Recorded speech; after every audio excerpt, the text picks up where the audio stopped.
اور ہر ماہ سب سے زیادہ کروڑوں میں منافع دینے والی ارہاب کی ٹیکسٹائل فیکٹری بھی اس کے نام ہو گئی تھی۔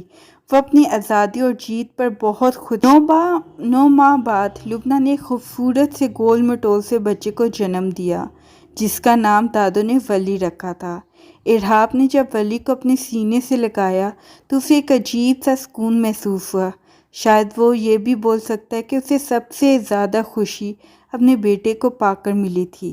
ارہاب نے لبنہ سے ایک بار پھر پوچھا تھا کہ اگر وہ چاہے تو اپنا فیصلہ بدل سکتی ہے کیونکہ ماں بننے کے بعد شاید وہ سدھر گئی ہو، لیکن لبنہ ابھی بھی اپنی انہی شرائط پر ڈٹی ہوئی تھی۔ ارہاب نے ٹیکسٹائل فیکٹری اور طلاق کے پیپرز پر سائن کر کے دے دیے تھے۔ گھر کے پیپرز وہ پہلے ہی دے چکا تھا۔ ارہاب نے لبنہ سے ایک پیپر پر سائن کروایا تھا جس پر لکھا تھا کہ لبنہ زندگی میں کبھی بھی ولی کو نہیں مانگ سکتی اور نہ ہی کوئی حق ہوگا اس پر۔ لبنہ نے بنا سوچے سمجھے ان پیپرز پر سائن کر دیے تھے۔ ارہاب نے راتوں کو جاگ جاگ کر اپنے بیٹے کا خیال رکھا، اس کی پرورش بہت اچھے سے کی، کوئی کیئر ٹیکر نہیں رکھی بلکہ خود کیئر کی۔ ارہاب نے جہاں جانا ولی کو ساتھ لے کر جانا، چاہے کوئی امپورٹنٹ بزنس میٹنگ ہی کیوں نہ ہو۔ ارہاب کی زندگی میں صرف 2 لوگ اہم ہیں، ایک ولی اور ایک اس کی دادو۔ حال ارہاب صبح اٹھ کر بنا ناشتہ کیے آفس چلا گیا۔ ولی کی تو سمر ویکیشنز چل رہی تھی اس لیے وہ گھر میں ہی ہوتا تھا۔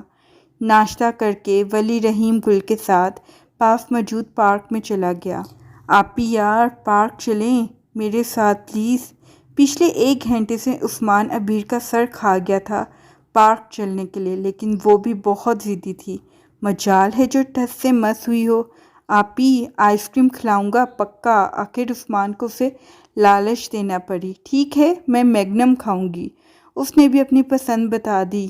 یار آپی وہ بہت مہنگی ہے، کچھ خیال کر لو، چھوٹا بھائی ہوں تمہارا۔ عثمان نے اپنی لالچی بہن کو شرم دلانا چاہی۔ آخر بہت محنت کے بعد عبیر جانے کے لیے راضی ہو گئی اور دونوں پارک کی طرف چل نکلے۔ رحیم گل ولی کو بالنگ کروا رہا تھا اور وہ بیٹنگ کر رہا تھا۔ رحیم گل نے ایک فاسٹ بال کرائی اور ولی نے زور سے بال کو ہٹ کیا اور بال سامنے سے آتی ایک لڑکی کو لگ گئی۔ عبیر اور عثمان ابھی پارک میں آئے تھے، وہ دونوں واک کرتے ہوئے جا رہے تھے کہ سامنے سے ایک بال عبیر کی دائیں آنکھ کے نیچے آ لگی۔ آہ امی میں مر گئی۔ عبیر روتے ہوئے وہیں بیٹھ گئی۔ ولی اور رحیم گل بھاگتے ہوئے ان کے پاس آئے۔ سوری آنٹی یہ مجھ سے لگ گئی آپ کو، آئی ایم ریئلی سوری۔ ولی عبیر کے پاس نیچے بیٹھ کر بولا۔ آہ آنٹی بولا اس نے مجھے۔ عبیر نے ایک نفر ولی کو دیکھا پھر عثمان کی طرف دیکھتے ہوئے رو کر بولی، اگر آپ چاہتے ہو کہ تماشا نہ لگے تو اسے آنٹی نہیں آپی کہو جلدی سے۔ عثمان ولی کے کان میں آہستہ سے بولا۔ رحیم گل عثمان کی بات سن کر مسکرا دیا۔ Oh sweety I am so sorry please don't cry. Wali عبیر کی آنکھوں سے آنسو صاف کرتے ہوئے شرارت سے بولا۔ رحیم گل اور عثمان سے اپنی ہنسی ضبط کرنا مشکل ہو رہا تھا۔ ابھی تم پورے زمین سے نہیں نکلے اور تمہاری یہ حرکتیں ہیں، بڑے ہو جاؤ گے تو کیا کرو گے؟ عبیر اس کے انداز پر حیران ہو کر بولی، پلیز سوری میں آپ کو آئس کریم کھلا دیتا ہوں، پر آپ روئے نہیں۔ ولی نے بہت پیار سے کہا، ٹھیک ہے لیکن میں میگنم کھاتی ہوں۔ عبیر نے بنا شرمائے اور فرمان لیے اپنی پسند بھی بتا دی۔ عثمان نے اپنی ماتھے پر ہاتھ مارا۔ ولی نے اپنا تعارف کرایا اور ان کے نام پوچھے، پھر وہ سب لوگ آئس کریم بار کی طرف بڑھے۔ عثمان نے ولی سے وعدہ کیا کہ وہ ڈیلی اس وقت آیا کرے گا اور وہ دونوں کرکٹ کھیلیں گے۔ کافی دیر باتیں کرنے کے بعد سب اپنے گھر کی طرف بڑھ گئے۔ آپی ولی کتنا کیوٹ ہے نا؟ عثمان گھر پہنچ کر بھیڑ سے بولا۔ ہاں وہ شرارتی بھی بہت ہے، ہاں ہاں ہاں مجھے تو آنٹی ہی بول دیا۔ عبیر کو اس کا سویٹی کہنا یاد آیا تو مسکرا دی۔ عثمان اپنے روم میں جا رہی ہوں، نہ تنگ کرنا مجھے اب۔ عبیر عثمان کو تنبیہ کرتے ہوئے اپنے کمرے میں چلی گئی۔ چل بھائی عثمان پڑھ لے اگر بائک چاہیے تو۔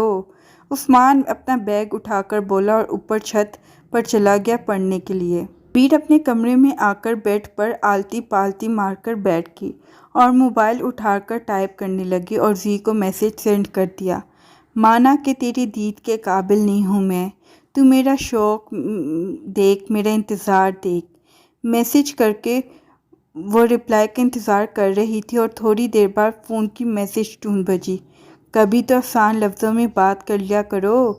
زی نے میسج بھیجا۔ ہاں ہاں ہاں، کیوں سمجھ نہیں آتی کیا؟ عبیر نے مسکراتے ہوئے ٹائپ کیا۔ سادہ سا انسان ہوں میں، تمہاری شاعری کا جواب نہیں دے پاتا میں۔ دوسری طرف سے جواب آیا، زی مجھے تم سے ملنا ہے، کیا مل سکتے ہیں ہم؟ عبیر نے سنجیدہ سی ہو کر میسج کیا۔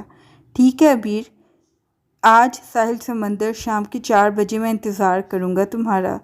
زی کا میسج رپلائی آیا، ٹھیک ہے میں آ جاؤں گی، اپنا خیال رکھنا، اللہ حافظ۔ عبیر نے میسج بھیج کر موبائل رکھ دیا اور پڑھنے بیٹھ گئی۔ زمان صاحب کدھر ہیں؟ آپ نے دیکھا انہیں کہیں؟ علی نے سامنے سے جاتے ایک ورکر سے پوچھا۔ جی سر، وہ لفٹ کی طرف جا رہے تھے، شاید گھر جانے لگے ہیں وہ۔ ورکر علی کو جواب دے کر چلا گیا تھا۔ علی لفٹ کی طرف جلدی سے بڑھا۔ زمان صاحب، علی نے آواز دے کر روکا، آپ نے جو رقم مانگی تھی وہ یہ رہی۔ علی نے پیسوں کا لفافہ زمان صاحب کی طرف بڑھاتے ہوئے کہا، تھینکس سر، اس کی واقعی بہت ضرورت تھی۔ زمان صاحب نے مسکراتے ہوئے پیسے پکڑے۔ آپ اپنے آفس میں بیٹھ کر امپورٹڈ فائل چیک کر رہا تھا کہ آفس کے دروازے پر دستک ہوئی اور زریاب اندر داخل ہوا۔ ارحاب نے دستک دینے والے کو دیکھا تو سامنے زریاب کھڑا تھا۔ او بڑی، تم کب آئے؟ ارحاب اپنی چیئر سے کھڑے ہو کر زریاب سے بلک گیر ہوا۔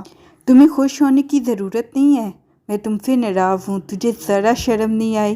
تو میرا بچپن کا یار ہے اور میری انگیجمنٹ اٹینڈ کیے بنا ایسے ہی دفع ہو گیا تھا۔ زریاب ارحاب پر اس دن کا غصہ نکالتے ہوئے وہیں سامنے میں موجود صوفے پر بیٹھ گیا تھا۔ تم جانتے ہو زریاب میں کس وجہ سے وہاں سے گیا تھا؟ اور تم بتاؤ وہ وہاں کیا کر رہی تھی؟ ارحاب نے کھڑے کھڑے ناگواری سے کہا، وہ بی کے کی وائف ہے۔ زریاب نے بالکل نارمل سے انداز میں ارحاب پر دھماکہ کر دیا تھا۔ کیا؟ یہ کیا کہہ رہے ہو تم؟ ارحاب نے حیرانگی سے بولا، تم تو ایسے ری ایکٹ کر رہے ہو جیسے تم آج بھی اسی سے محبت ہو۔ زریاب کو اس کے اس رد عمل پر غصہ آ گیا تھا، اس لیے بنا سوچے سمجھے بول دیا۔ شٹ اپ زریاب، بولنے سے پہلے سوچ لیا کرو۔ ارحاب نے بھی غصے سے جھڑکا اسے۔ سوری یار۔ زریاب کو اپنے لفظوں پر شرمندگی ہوئی۔ 4 ماہ پہلے دبئی میں شادی ہوئی ہے بی کے ساتھ، شاید اس کا پاسٹ بھی جانتا ہے۔ زریاب نے ارحاب کو بتایا، مجھے بی کے کمپنی کے ساتھ اپنی پروجیکٹ ڈیل ختم کرنی ہوگی۔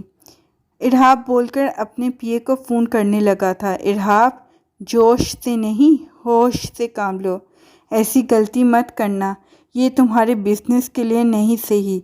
زریاب نے ارحاب کو سمجھانے کی کوشش کی۔ تو تم کیا چاہتے ہو؟ ہاں، اس عورت کو ایک لمحے کے لیے برداشت نہیں کر سکتا میں۔